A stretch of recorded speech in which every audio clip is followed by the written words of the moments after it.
आपको ये यकीन दिलाता हूं कि हुकूमत सिंध और पाकिस्तान पीपल्स पार्टी हमेशा अपनी अक़लीती बरादरी के साथ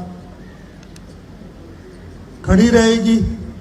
आप पे कोई मुश्किल वक्त आता है तो हमें लगता है कि हमारे ऊपर वो मुश्किल वक्त है, और मुझे पूरा यकीन है कि जब पाकिस्तान पे कोई भी बुरी नजर से देखता है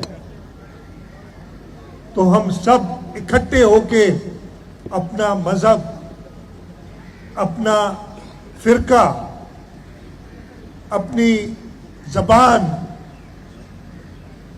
सबसे बालातर होकर पाकिस्तान की बका के लिए हर हद तक जाने के लिए तैयार रहते हैं।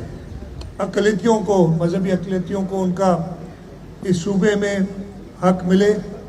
जहाँ पे भी अगर कोई ऐसा वाक़या होता है तो हुकूमत सिंध उसका सख्त नोटिस लेती है और उस पर एक्शन करती है। शहीद मोहतरमा बेनज़ीर भुट्टो ने हमेशा साथ मिलने की बात की